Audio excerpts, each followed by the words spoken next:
Good morning students and welcome back to our lesson on multiplication.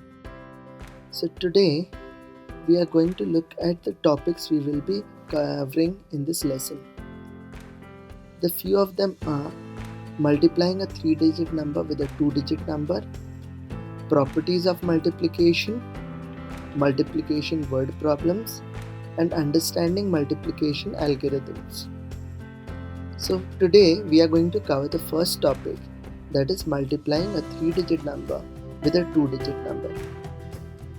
Now, what are the steps to solve this question?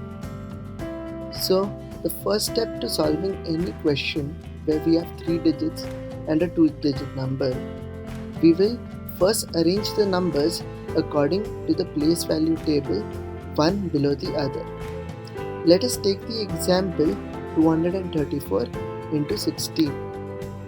So in this case, the first step is arranging it in the place value table as we have discussed before. So I write them exactly one below the other. Now you can see that I have written the 2-digit number below. Now what is my second step? The second step says I begin with the ones position, which means I start solving by multiplying the top numbers with the number at the bottom with the digit in ones position. Okay, that might sound confusing, but let's look at the example again. Now my second step says that I will multiply the digit which is in the ones position with all the numbers at the top. Just what you know how to do already. So I come up with the answer 6 4s are 24, 4 and the 2 gets carried over. Now note, this carried over 2 is not a part of the multiplication process, but it will get added to the product of 6 and 3. So 6 and 3 gives me 18. 18 plus 2 is 20.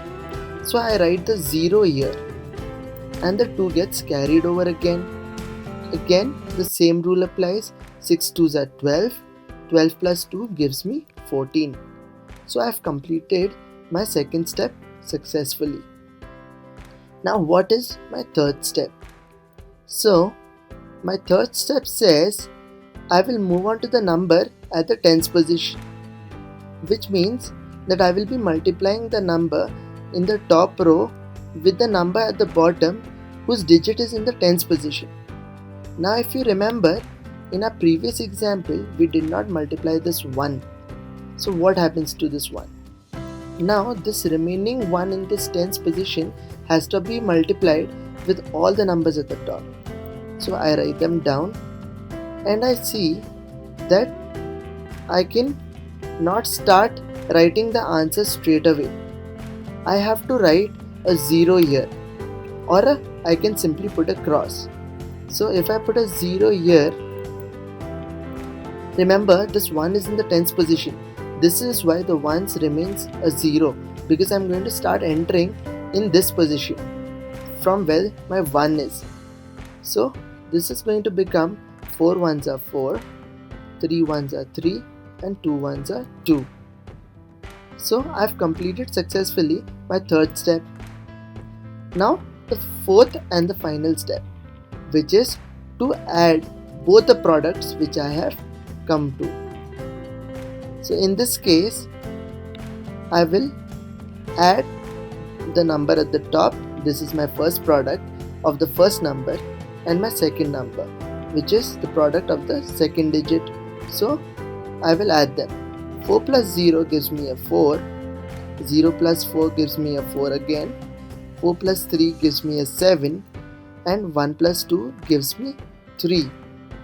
So if you have done this on your notebook, you must have understood how to do this. It was that simple. So for today, I want you to work on the following questions.